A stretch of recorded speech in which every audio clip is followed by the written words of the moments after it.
Oh, yes. Off the cuff stuff, off the cuff stuff, off the cuff stuff. Yes, we are live. Hello, everybody. We are doing our off the cuff stuff. I did warn you. I did say I might be popping in later. I did warn you at the beginning of this month. Can you believe it? I think I said so this morning. Can you absolutely believe that we've gone through, well, we've got, I think, counting today, we've got 5 days. So today's nearly over. So we've got 4 more days of celebrating the 25th anniversary of the first publication of The Eagle and the Rose, which became a New York Times bestseller. Yes, really. So that is a huge achievement right there. So can you believe that we've been doing this every day, sometimes twice a day? Chris, can you believe it? I can. It's starting to wear on the bones just a little bit, but it's still fun. I'm still glad we've done it. Anyway, before we go any further, I would first of all like to say good evening to my lovely spirit guide, Gregor, who is standing to my right side here. And I would also like to say to lovely Chris, good evening, Chris, and how are you? I'm well, Rosemary. Good to see you again. We have 2 of our finest gentlemen already lined up in the chat, Eric and Junior.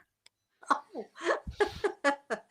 2 of our finest gentlemen. So, well, it's odd. I've been having a conversation today with someone who said, "Well, how's it come up that how do I know that you're on?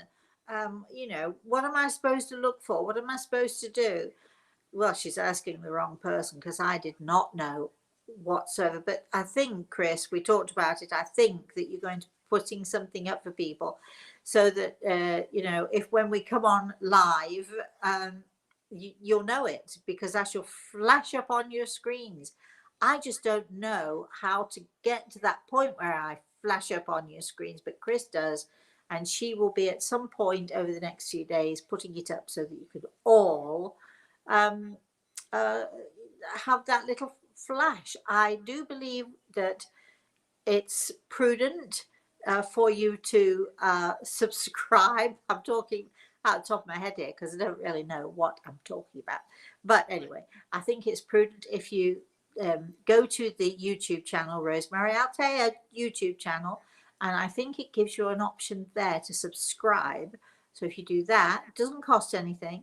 Also, I think it gives you an option to like and to share. So hey, you could do all of that as well. But I think it's a question of if you can do it with Facebook, you can do it with Twitter and all those other places.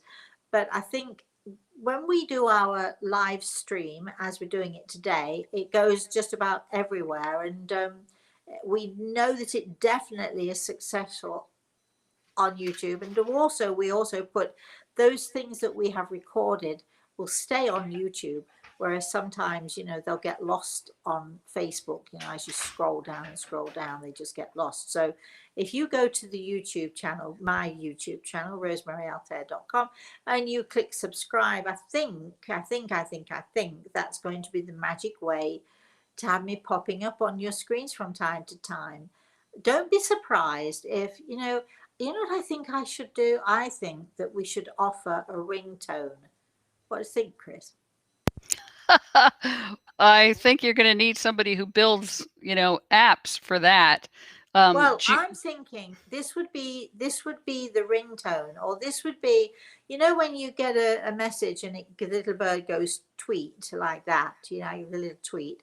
I think that when I come on and enter your homes unexpectedly, when I sneak in there to say hello to you all, I think I should have the yoo-hoo. What do you think to that? Yoo-hoo. And it could be my voice, couldn't it? Saying, yoo-hoo, I'm home.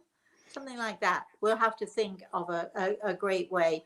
You know what we could do? We could record it, and then anybody who's listening could record it on their phone. And I think I'm getting a little stir crazy.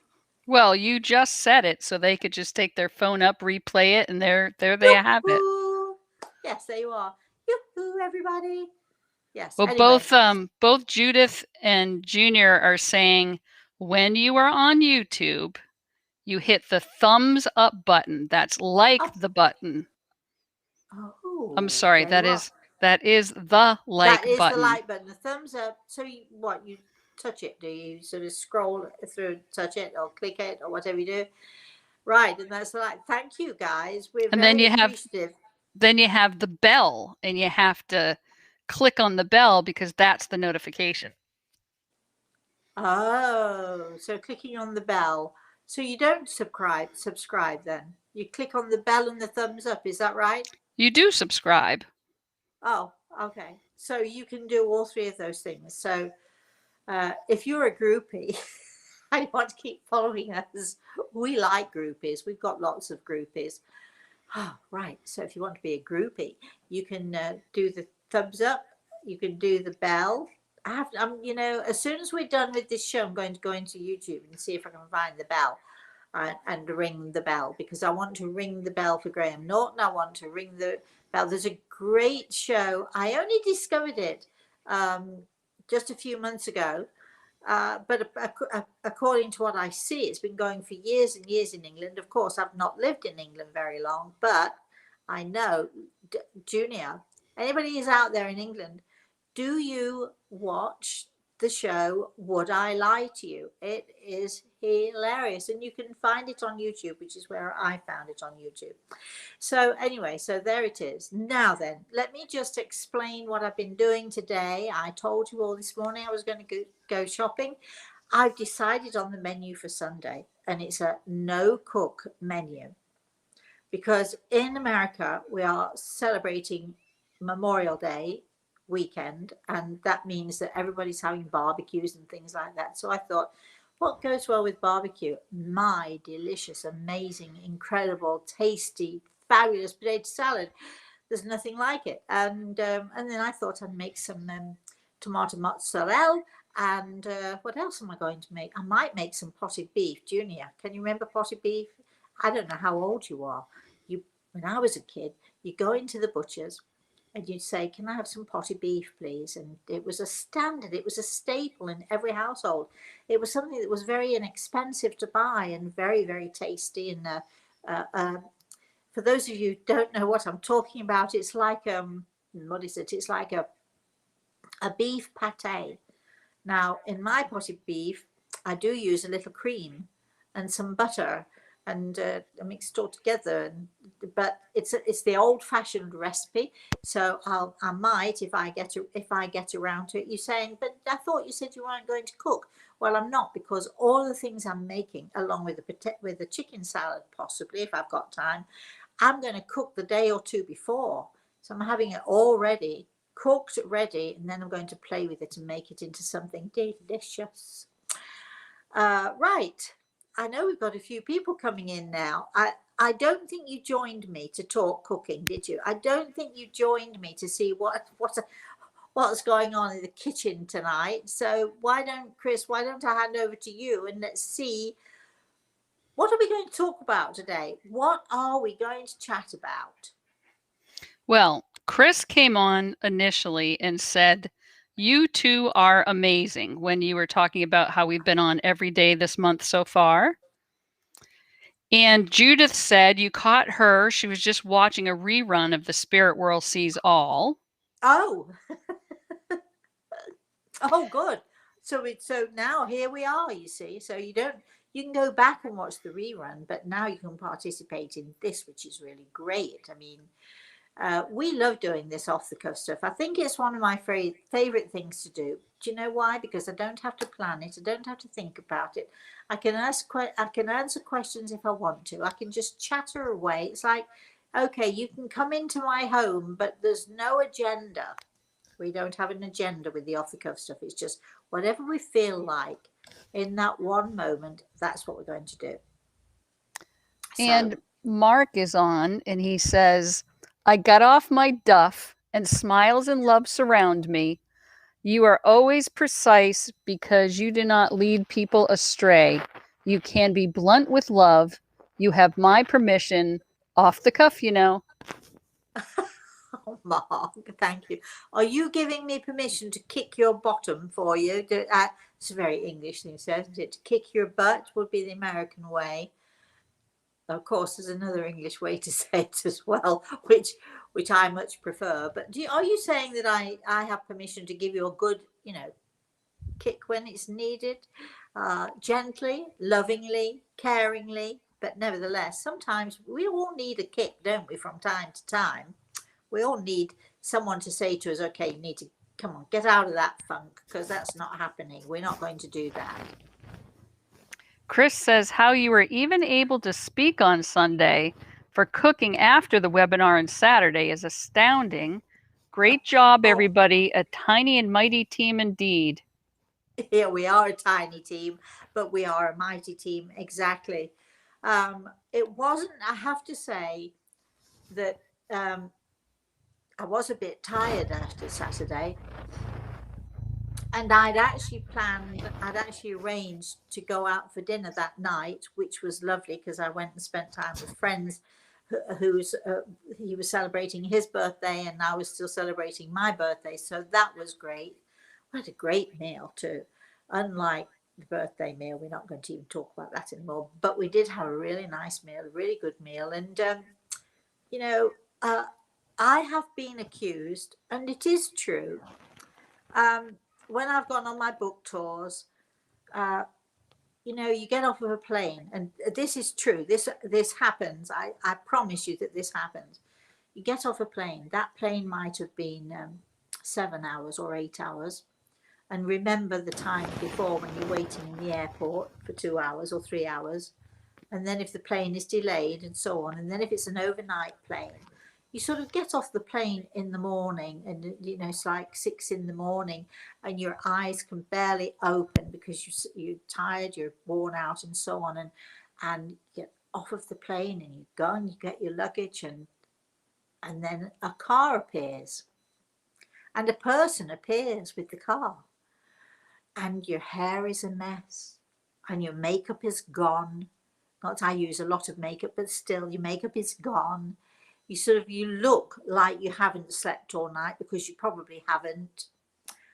And this car appears and this person appears, and they take your luggage and they smile at you, and they're talking in a language you have no clue what they're saying, but they're smiling at you, so you know that you're being welcomed. And off they go, and they whisk you. You think I'm going to say that they whisk you to your hotel where you can sit down and have a really nice shower, something to eat, relax. You think that's what I'm going to say, don't you? You really think that that's what I'm going to say. But it isn't true, because they come, they get the car, your luggage goes one way, somebody else takes it to the hotel. If you're smart, you've got a change of clothes in your little carry bag. If you're not smart, that might be me, your makeup has gone off with the guy in the bag. I don't allow anyone else in the studios to do my makeup for me. I know you can go and they say, do you want your hair done? Would you like your makeup? No, I don't want any of that, thank you. And the amount of times I've been on a TV show where I'm wearing clothes that I've worn all night long and all the day before traveling, and you just hope that the creases and the bits of fluff and all the stuff aren't showing too badly, and you have to be on. So they take you straight to a television studio generally, where somebody's waiting and the interviewer's waiting and everybody's excited and the audience is there, and you've got to be on. You've got to do it because people are relying on you. People are waiting. People are excited. Of course, there are also those people, of course, in any situation, there are also those people who are just waiting for you to fall on your face. We don't get too many of those, and I don't worry about those people either. But then, okay, now you think, okay, she's got half an hour on that TV show, right? Now they're going to take me for a nice breakfast. That's what you're thinking, aren't you? That's what you're thinking. But no, off we go to the next studio. And then off we go to the radio show. And then off we go to a it's like a convention. You walk in there and there are all these reporters and newspaper people and people who work for magazines.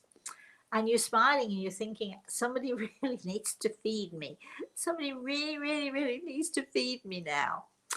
And so it goes. So I've been accused, and it's true, of being like the Energizer Bunny. You know, that advert for the battery, whatever that battery is. I can't even remember the name of the battery, but you know, you wind it up and it keeps going, until maybe, if you're really lucky, at 11 o'clock at night or 1 o'clock in the morning, depending on what the publishing houses have planned for you. And I mean it.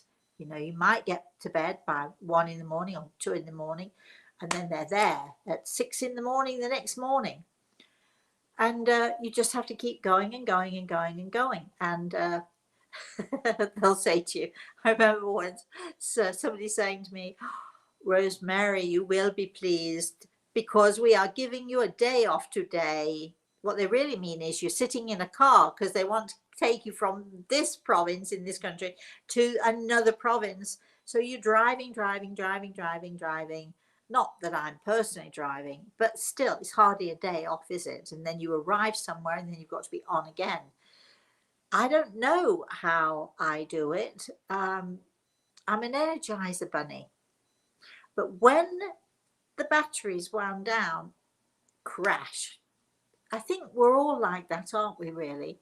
When we need to do it, when we need the energy, when we are forced into a situation where it's important that we've got to find the strength to keep going, somehow we do. And then we crash. So at the end of this month, Chris, you got to give me a couple of days to crash. But I mean, it's amazing. You hear of people who have superhuman strength. You know, if they need to do something, or they have super energy if they need to do. Look at the runners that we have. Look at the athletes that we have. Somehow or another, people find the energy when they need it, and then once they're done, they're done. I do remember being in Italy once. It was like 5 in the morning or something, and I remember standing in the shower, trying to take a shower, and honest to goodness, I'm telling you the honest truth, it would have been brilliant if they'd have had the camera there, except, you know, not the naked bit, but this is what happened. I got in the shower. I'd been there on the book tour for maybe a few days, and I had to get up at 5 to be at the hotel entrance by 6 to start all over again. And I got in the shower, and at some point, I tell you the truth, at some point I started to slide down the shower wall, and I just sort of slid slowly down, all soapy and everything, slid down the wall and found myself in this little heap at the bottom of the shower, sort of just wanting to sleep, but knowing that I couldn't. I know everybody thinks that an author's life is glamorous. I know everybody thinks that a movie star's life is glamorous. I know everybody thinks that if you're in the limelight or you're on camera or something, that you have this glamorous life. The truth is, it's really not easy. However, the truth also is, boy, oh boy, do I get taken care of. Do I get looked after? Do I get treated like a princess? So at the end of the day, it's worth it. I mean, my friend Mary Lou is still treating me like a princess. She took me to the grocery store today. Instead of having to go myself, she called me and she said, I'll take you, I'll drive you. I said, okay then. So the pause and shut up now. Shall I stop talking? It's off the cuff, Chris. Hey, let's go. I'm not going to say another word. I'm going to let you do all the talking now. Okay. Judith says she loves the ringtone idea. And Maggie said she thinks your ringtone should be, is anyone out there? No. Get it right. If you're going to do it, that's a very good one, though. Maggie, I know what you mean. But you've got to say it in this tone of voice. Eyes half closed. Is there anybody there? That's what you do, because that's what they used to do in these seances, right? Everybody would sit around the table and all hold hands or whatever, and then the medium would say, You see it in the movies all the time. I don't think I've ever seen it real life, but you do see it in the movies and it sounds really good. And I really love that idea. Is there anybody there? Right? So you might all want to record that little part. Okay, I'm done. Chris? Cheryl says, can I come on Sunday and eat with you now that she knows your menu? Absolutely. Absolutely. Do you like that idea of this? My potato salad. What you'll need, you want me to give you this quick rundown? You need potatoes, certain kind of potatoes. You need shredded carrots, and you need chives, and you need, I like cilantro, but if you don't like cilantro, then parsley is a really good thing. You're thinking, what? All of, yeah, in a potato, really, it's good. It's really good. Anyway, we shall send you the recipe. Chris will send you the recipe. And if you watch me, honestly, you'll see all I'm going to do is, having prepared everything, I'm going to dump everything in a bowl, stir it up, chill it for an hour. And, well, once I've done with all of you and showed you how to do everything, you know what I'm going to do then? Then that's what's going to be for my lunch on Sunday. Chris, I'm dodging out of the camera for 1 second. Okay. Keep going. I am listening. Junior's answering your question about the potted beef and if he remembers that. He says, I'm 49 years old and I'm not sure I remember potted beef. Well, you probably don't, because you're the same age as my daughter. And can you see what I've got here? Does anybody recognize this from last Sunday? Oh, look at this. I happened to put it in the refrigerator in a jug, and so I'm going to have a little sip of this. The Energizer Bunny needs some energy. I think, Junior, you're a little bit young. It used to be a staple, you know, in the olden days, as my grandson says, in the olden days when I was young, when I was sort of a young girl and then a young woman. We used to have it. It was a staple. Every butcher shop sold it. I think in Marks and Spencer's you can get it now. A little tub of it costs a fortune. Wait till you see what I'm going to do with this beef. Wait till, oh, you're going to love every second of it. And it's so good, so smooth, so spready. Really, really delicious. Really, really good. Anyway, that's if I decide to make it on Sunday. I could change my mind. Why wouldn't I if I wanted to? Chris? Mark saying off the cuff is amazing. And this evening I had no idea what to make for supper. I created my own melange. I crested from scratch an Asian chili, maybe means created. Yes, the ingredients: chopped chicken thigh or ground beef, 5 spice Asian seasoning, soy sauce, and teriyaki sauce, and white cannoli and cannelli and white beans. Bon appetit. That sounds really, really great. One day I'll show you how to make my Chinese stir fry. Garlic has to go in there. I think you might have missed the garlic out, Mark, there, because you've got to have garlic in there. I spent quite a bit of time in Asia, and I love creating that kind of food. I also like to, if you've tried sort of pickled ginger, throw a few bits of that in there, or even, the best is fresh ginger, either sliced, thinly sliced, or grated. Throw some of that in. That'll give it a pop, let me tell you. Why are we talking food here? And yes, another thing I might make on Sunday is my bean salad. Not the usual stuff, though. It's like with a twist, with a lime twist. What, she says? Yes, with a lime twist. Right, Chris, keep going.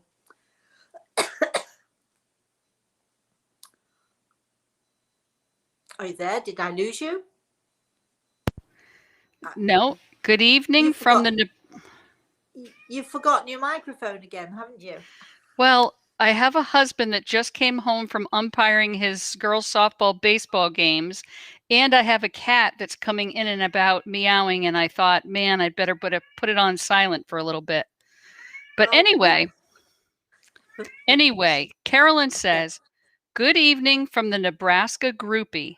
I had to look up the meaning after I was named a groupie. All right then. Well, we love having you as a groupie. Do you like being a groupie? A groupie is someone who avidly follows somebody else. As long as you don't start sort of dogging my every footstep and coming sitting on my doorstep, although that has happened a few times in my life that people have somehow or another found out where I lived and then they come knocking on the door. I always try to be very gracious and say, "Oh, come on in. Would you like a cup of tea?" Or that sort of thing, you know. We'll be very British. We're very proper. And we rarely turn anybody away. Chris.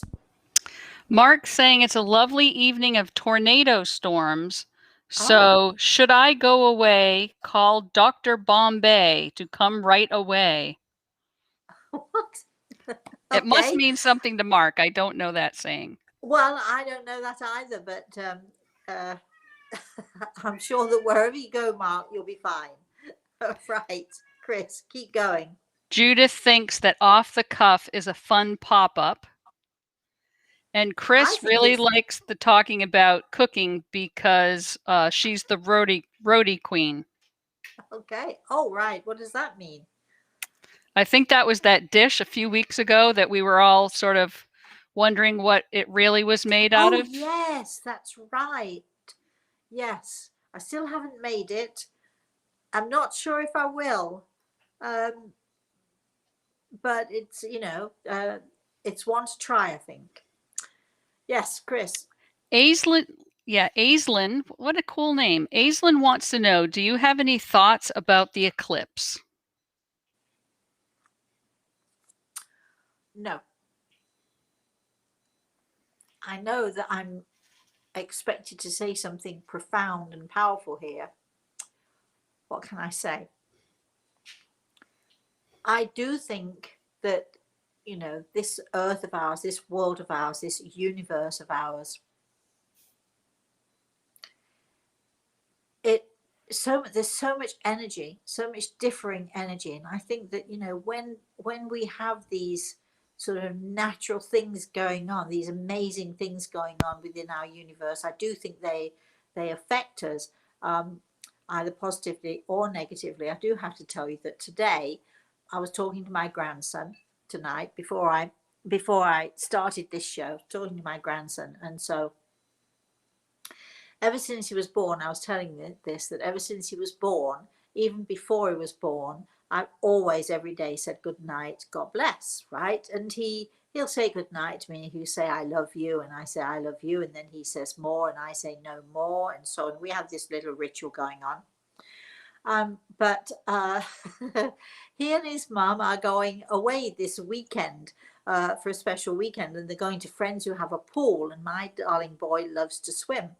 So my daughter yesterday said to me, it's a common practice in our family. She said to me, could you just ask if we could have really good weather, because it's supposed to rain the entire weekend, which means we won't be able to use the swimming pool. Could you just ask? And then she said to Reese, ask Mosey if she could ask if we could have good weather. Because both my daughter and my grandson think that I have special powers.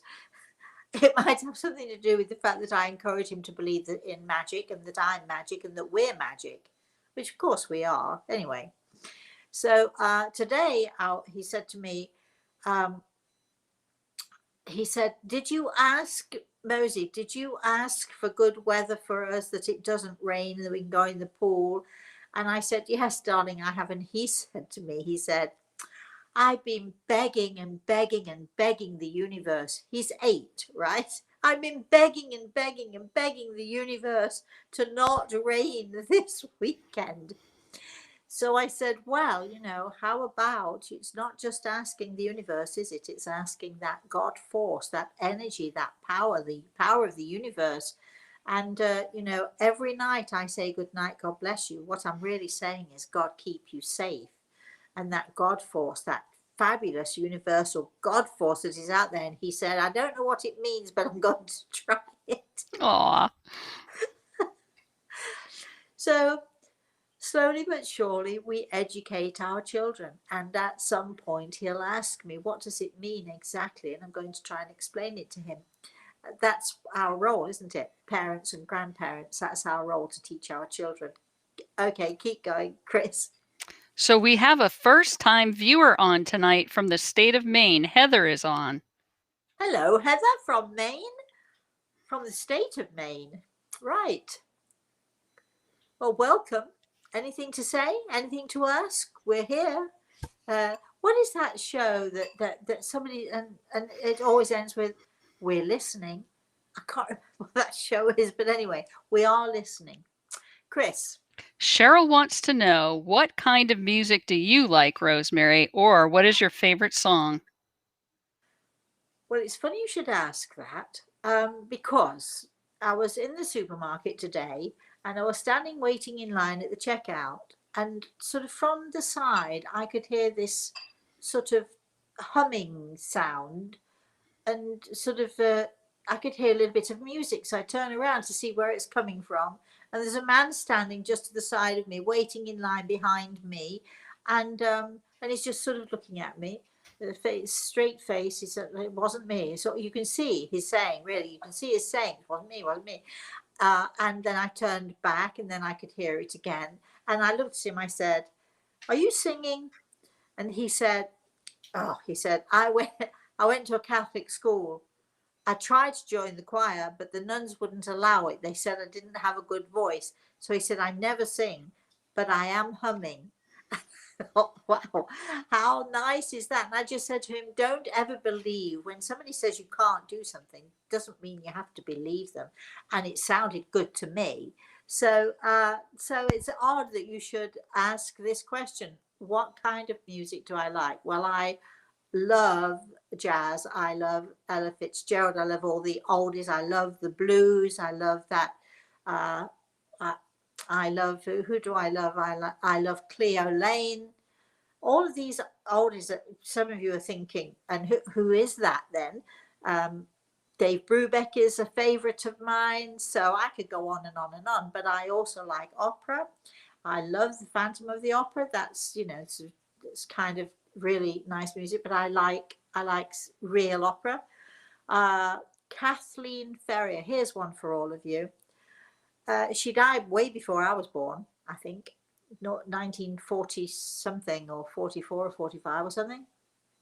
I'm not exactly sure of her death, but she won the Rose Bowl, and any one of you out there who is an opera fan will know that it's highly prestigious to win the Rose Bowl.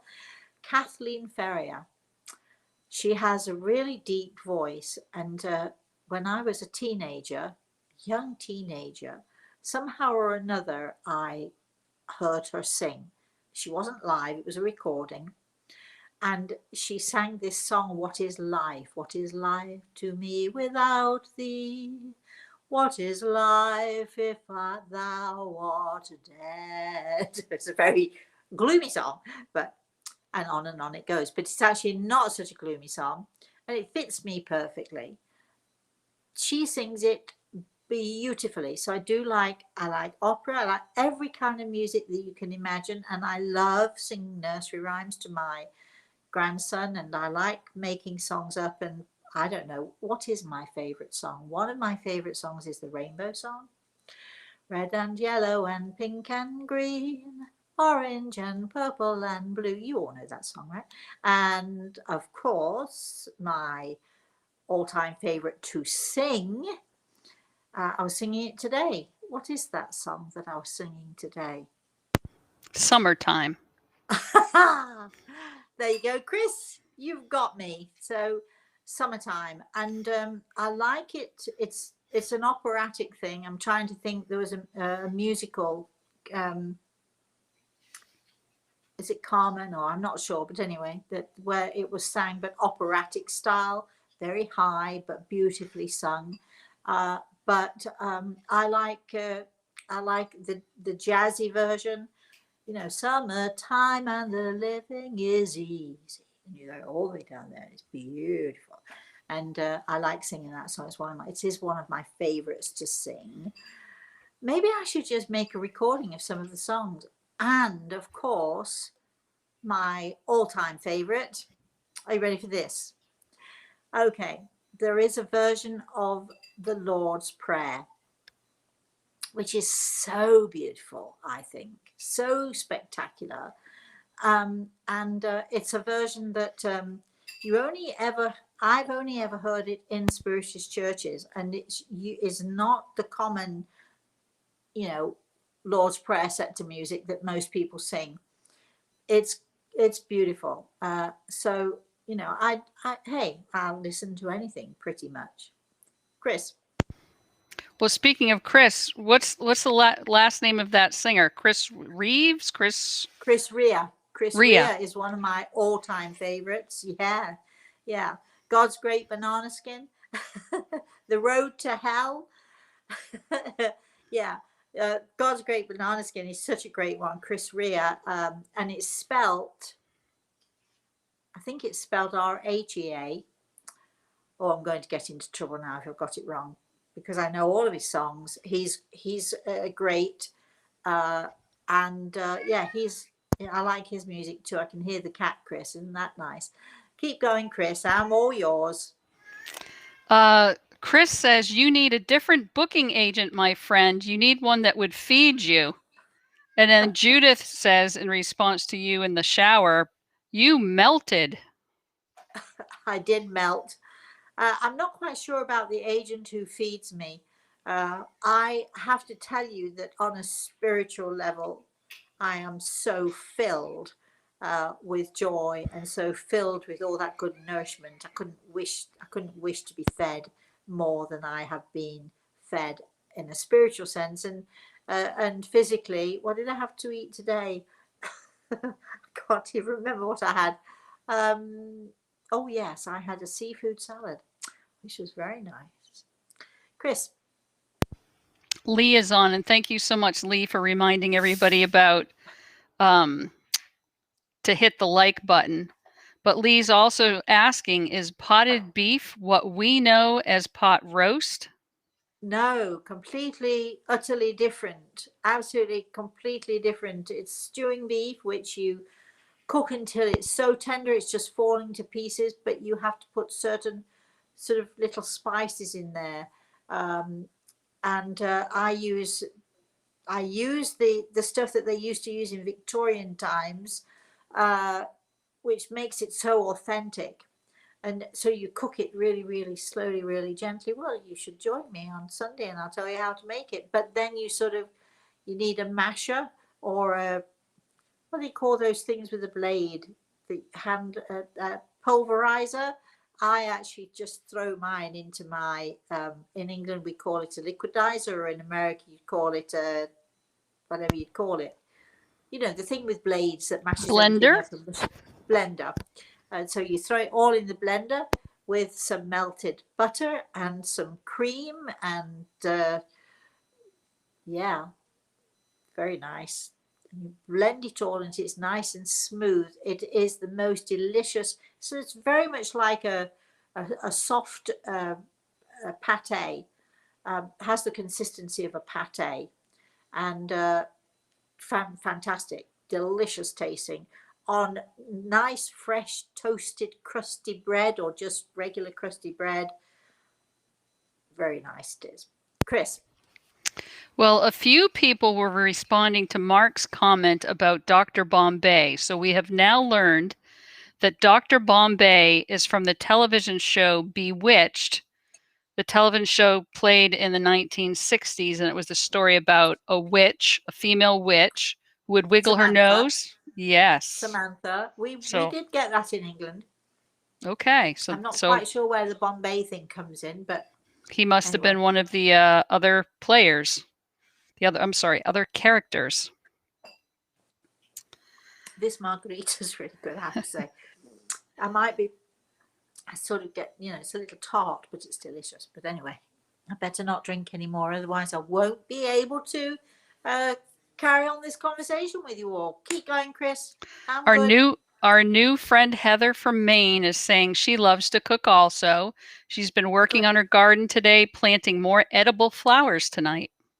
Oh, very nice, very nice. Crocus, I think you can eat crocus, and what else can you eat? Oh, there are lots of edible flowers. I like to see them. If you have a nice buffet and you've got edible flowers and you sort of, you just lay them in amongst the stuff that you've cooked, nice in salads and things. Really very nice. Very, very nice. What is it that they cook? They do a lot of it in Italy. And you have a squash, and it's the flower, the big yellow flower at the end of the squash. And what they do in Italy is they take this flower, it's quite a large flower, and they take it and they dip it in a very light batter and throw it in a deep fryer for all of about 30 seconds. And out it goes. Delicious. They're delicious. Can't remember what they're called now. But anyway, Chris, keep going. Mark saying, yes, I've asked Mother Nature to send the rain away. She ignored me. The rain remains in these plains. Well, I did try to say to Reese, if if the rain comes, I'm covering all bases here. If the rain does come, it means that somebody needs it, darling, and they need it more than you need the swimming pool. So you have to cover your bases with the kids, don't you? But yeah, I mean, I'm just hoping that he has a nice weekend, a fun weekend. Were you Yes, thinking Chris. of fried zucchini blossoms? Not zucchini, but sort of, yeah, like a squash blossom, something like that. Yeah, and they are delicious. They really are. So I All guess that right. sort of thing. Yeah. Let's see. Sandy is on. What do you think some of us are chosen to do spirit and mediumship work? Spirit chose me and not the other way around, but I'm not complaining. Well, I think I think that is the way of it. You can want something all you like. It's like I might have wanted to be a concert pianist, but unfortunately, I didn't have the talent. I was not born with that, what I call that God-given talent. It just was, I played the piano, but not to that degree. Um, I think we all want something, but I do think that we are all born with special gifts, and each of us has a different and a special gift. I don't think there's one of us more special than the other. Um, so I think that when we have a gift, no matter what it is, whether it's the gift of mediumship or whether it's the gift of sort of playing good music, whatever the gift is, or even just simply in the kitchen, or whether it's the gift of being able to sit a child on your knee and just uh, connect with them, have fun with them. There are lots of gifts that all of us have, and I think that each of us should sort of value our gifts. And it's such a shame to me that so many people don't recognize the gift that they have. Chris. So Eric had also suggested zucchini flowers, battered, fried, and stuffed. Judith says, Oh, we eat fried squash blooms here in the South. And Cheryl says, fried squash blossom. Yum, I've made that. I've actually never made it, but I've had it, and I've only ever had it in Italy, to be honest about that. But delicious, I love them. Chris, I'm beginning to think. I'm starting to wonder: is this the cooking channel? Now that's fine because there's nothing wrong with having an off the cuff about cooking. So, and I'm whatever it is that anybody wants to talk about, that's what we'll talk about today. Unless, of course, I decide, you know what, I don't want to talk about that, and then we won't, because it is, after all, off the cuff stuff, and we can be as pernickety. Do you like that word, Chris? We can be as pernickety as we want to be, can't we? Well, I know traveling with you in the car sometimes, and you take out the crossword puzzle and you have us all, I won't say compete, but let's see who can come up with the right word. I never win against you. Never, never, never. So, Well, it's not about winning. You can't win at a crossword. It's not about winning at all. It's about just everybody having a lot of fun. Uh, and uh, I have to admit, especially good at crosswords. And I am even more especially good at cryptic crosswords. Uh, don't play Scrabble with me unless you don't mind losing. However, if you're really, really good at Scrabble, I don't mind losing either, as long as I can have a good game with someone. I think words excite me, really do. Words so taking a word and making other words of it. Reese and I do that sometimes. I'll do a long word and I'll say, let's see how many words we can make from this one word. And it's amazing. I think words are so amazing and they're so important in our communication. Although I did have a friend years ago and he loved to use long words. He was a lawyer and he was very bright. He was very smart. And he used to talk, he liked to be considered as an intellectual, which he was.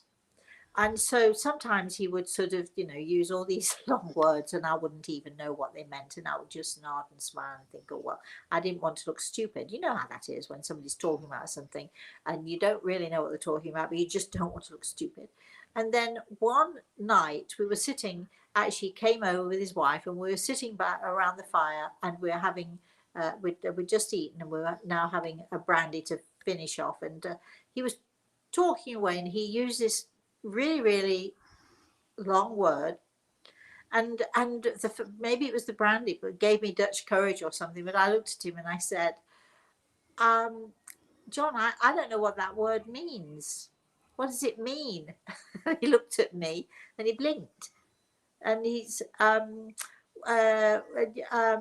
well, I'm not sure. Don't ever use words if you don't know what they mean, because somebody's going to ask you and then you're going to look much more of a fool than the person who pretends to know what you're talking about, who doesn't really. And it crossed my mind. That was years and years and years ago. Gosh, it just suddenly popped into my mind. And I learned then, from then on, it's okay to say to somebody, what does that mean? I don't know what that means. Explain what it means. You'd be amazed how many people either really don't know what it means, but they use it because it sounds like a nice word, and hey, we all like to use nice words. Or they think it means something, and it doesn't mean what they think it means. So never be intimidated by words, everybody. Just sort of get to know them and make them your friend. I'm a brilliant crossword player and I love playing, but it isn't about winning or losing. It really isn't. It's about just sort of being excited about words. Chris? Well, my most favorite game is Pictionary. Have you played that? I have, with That's what Reese. I love the most. Okay, then. Sandy says, thank you. I was unhappy in my former career for years, so now I'm blessed to have finally found my groove post 40 years old. Good job. Mark says, pardon my English grammar and thank you, Chris, for shoveling through my words to verbalize my lack thereof. I just like, Mark, I love it that you own up. You own up to, oh gosh, did I mean to say that, or what did I say? And, uh, I think so many of us are intimidated by people who we presume are much more intelligent than we are, much more educated than we are. Don't be intimidated. All of you out there, don't be intimidated, because very often a person who might seem to know a lot might know very little. Chris? Gypsy wants to know, do you believe in soulmates or twin flames? Oh, yes, of course. Of course, Gypsy. Of course I do.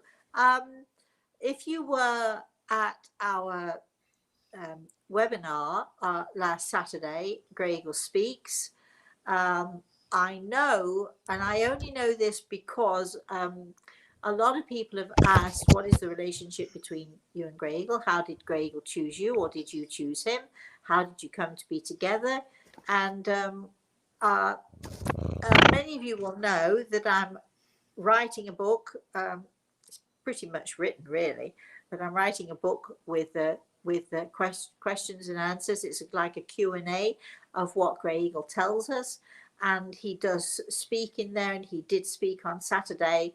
Or, although I did read the answer to that particular question, it was the last question we had, and I did read that, and it was about how Grey Eagle chose me and I chose him, and so on and so forth. And he speaks in there quite clearly of twin souls, and in fact he I think he said she is my twin soul and I am hers. So absolutely, I do believe in, there are soulmates, there are playmates, there are all.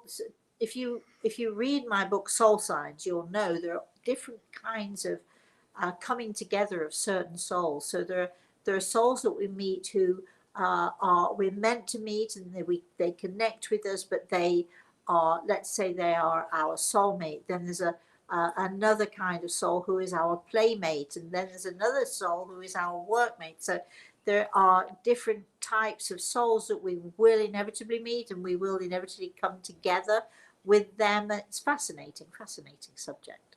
Chris. Sandy wants to know. No, she doesn't want to know. Sandy says, when you're talking about your cooking, you always make me hungry. And she's a Taurus like you. Oh, yes. Well, we foodies then, aren't we? We love food.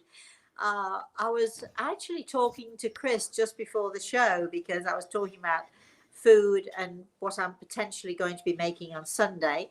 And I was laughing because every time I have this conversation with my grandson, at some point when we're talking about food, and he loves to talk about food as well, at some point he'll say, "Oh, Mosey, I feel really, really hungry. Mosey, I feel really hungry." If I'm there, we'll go in the kitchen to see what we can find to eat. But if I'm not there, sometimes you say to me, "Can we not talk about food anymore because I'm really, really hungry?" Okay, then. Right, Chris. Eric is still putting in a plug for you to make scones. I think he Oh, said it on every show this week. He wants you to make scones. well, I tell you the idea that we have, that I sort of posed to Chris today. She didn't say anything to me, so but it is an idea. There's a lot of uh, almost every country you go to, you'll find a hotel that serves what they call English tea or British tea time. Uh, I think they think that the Queen is going to turn up at some point. I think a lot of people around the world think that at 4 o'clock in the afternoon, everything stops for tea in the UK, which is not true at all. But the Queen was known for having a cake. The Victoria sponge is named for Queen Victoria. Um, so I did think, and there is this thing, you can go into hotels, even in New York. You can go into a hotel and you can order um, an English tea. You can go into Canada and they do it the same thing. You can order English tea, and everybody has their own idea of what an English tea is. Now, years ago when my daughter was growing up and all the way up into her teens and so on, we would have every Sunday I would make a British tea. I would make my own bread, scones, there were pastries, all sorts of things. So I thought, wouldn't it be a nice idea over the next few weeks, maybe, possibly? I don't want to tie myself down too much, but wouldn't it be a nice idea that if every Sunday I could show you maybe how to make a particular something that we might have for our English tea time? It would be scones that would be on the menu. Um, who knows what else would be on the menu? I don't know. I'd have to think about it. But wouldn't that be fun? Anybody out there watching in the UK might want to put out a suggestion. What is your idea of an English tea? Does it match with my idea of an English tea? And wouldn't we like to have a cooking show where every week we do something, or I show you how to make something that you could then go away and make, and then after 3 or 4 weeks, there you have it. You can actually invite your friends to an English tea. Uh, You need to just hold on 1 second because I've got somebody knocking on my door. Keep going, Chris, with this. All right. Well, Lee is telling us that Boggle is the favorite game. And Cheryl's wondering, is there such a thing as illness of the soul? Say that again, Chris. Cheryl's wondering, is there such a thing as illness of the soul? Oh, yes, absolutely. Can you see me? I'm right back now. Yeah. Here I am. We could hear you. Yes, there is, you know, this, we were talking about, when were we talking about this? Was that this morning or was it yesterday? When we're talking about nourishment and nourishing the soul, and the soul does need nourishment. And without nourishment, it can get depleted. It can, you know, sort of lose its energy. Okay, people say, what is the soul actually? And I liken the soul to, let's look at it as a flower bulb. Let's look at it particularly as a daffodil bulb, right? So if you can imagine the soul that is likened to a daffodil bulb, it comes to this earth. It is grounded in the earth.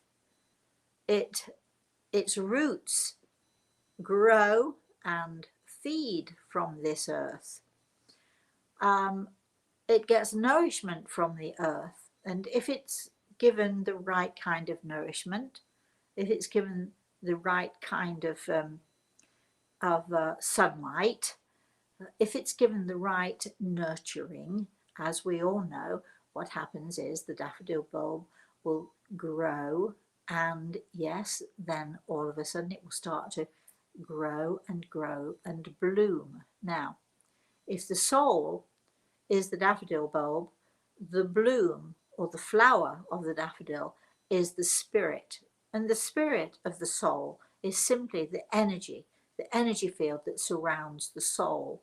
And the more the soul is nourished, the more the bulb is nourished, the more, the bigger, the brighter, and the more beautiful the flower will grow and will bloom.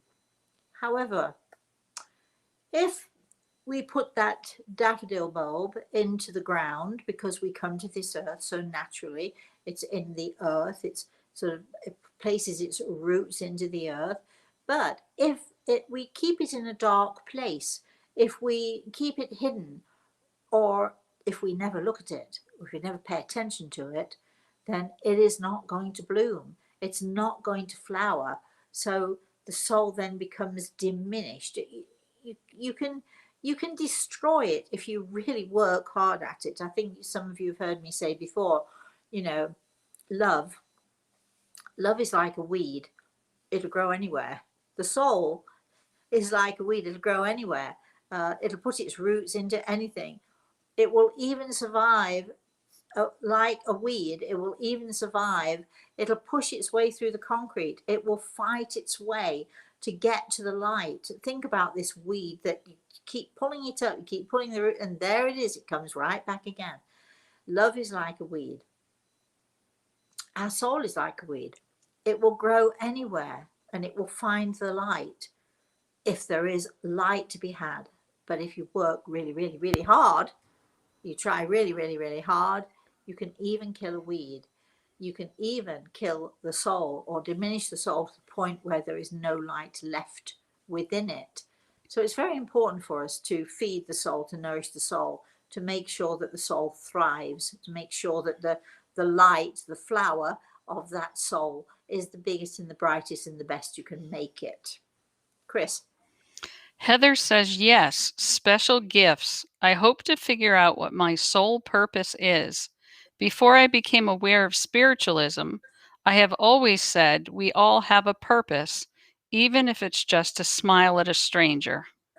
I agree. I so agree, Heather. I really do agree. I mean, I do believe that everyone here is given a purpose. It might be that you reach out a hand to somebody. It might be somebody you know, it might be a complete stranger. And that might be your purpose, just to reach out that one time in that one moment to give another soul something special, to give another soul a part of your light or a part of who you are.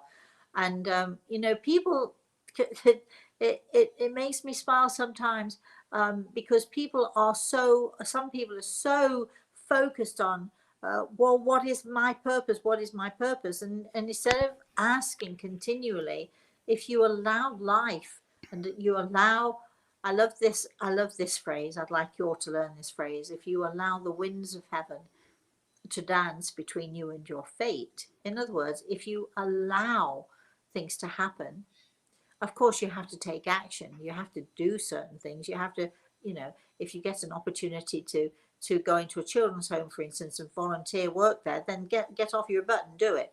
You can't just sit there saying, oh well, I'm allowing the winds of heaven.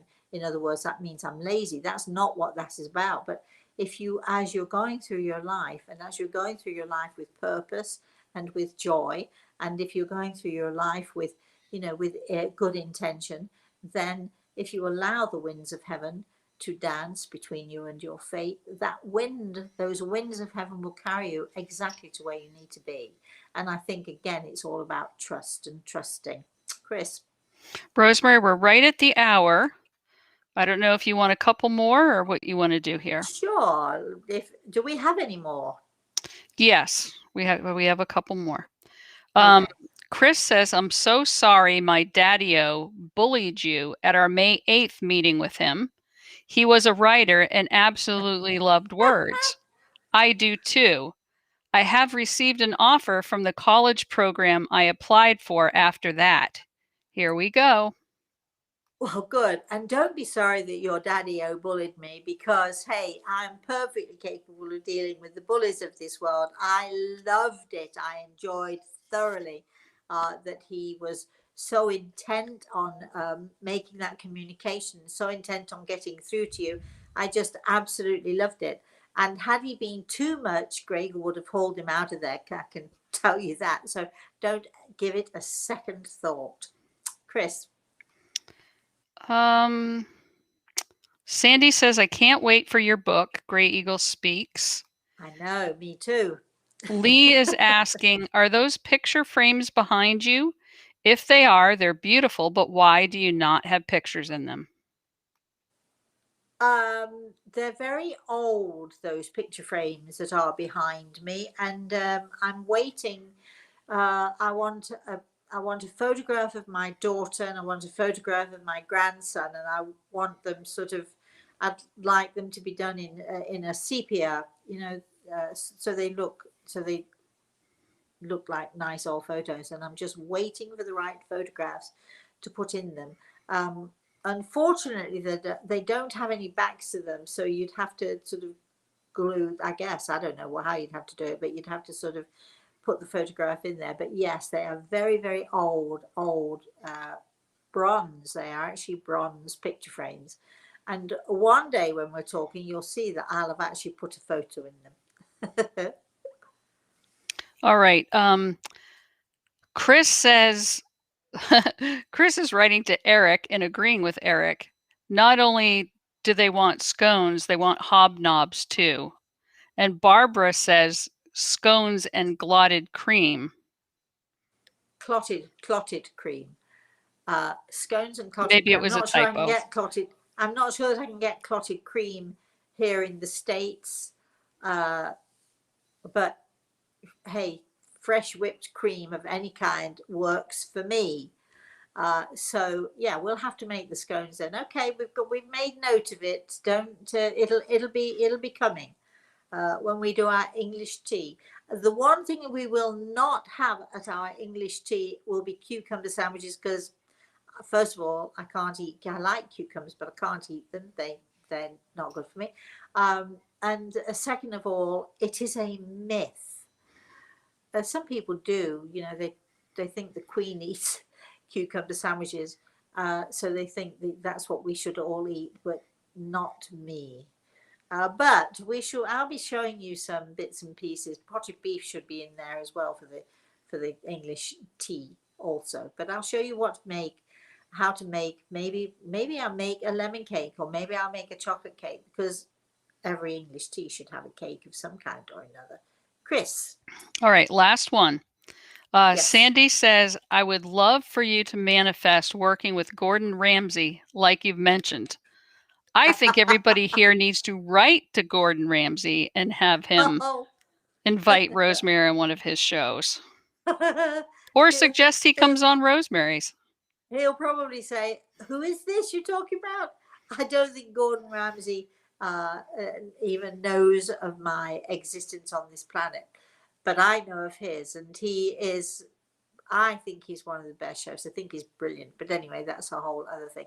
All right, I think we're done with Off the Cuff. This has been sort of an interesting combination of cooking and, sort of nourishment of the soul and nourishment as far as food is concerned. Anyway, so it's been a fun Off the Cuff. We're going to do some more Off the Cuffs. Yes, Monday is our last day of May. We're going to be, sort of hyping it up a bit, and then Chris and I are going to be taking a break for at least a day. Right, Chris? I certainly hope so.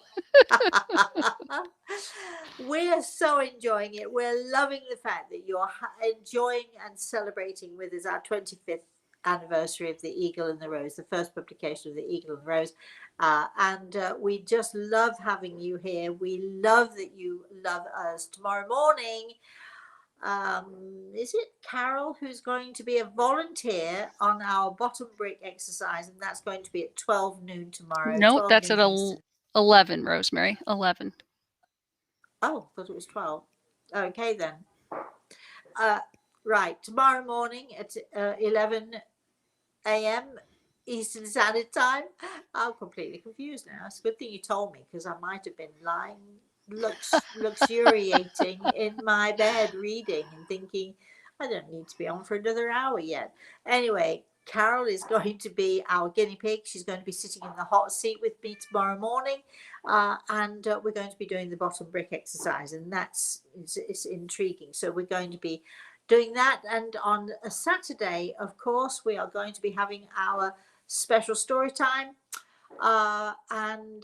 Yes, so we'll be talking about, we'll be figuring out. I might change my mind about the story I'm going to tell, but it is my show, so that means I can change my mind if I feel like it.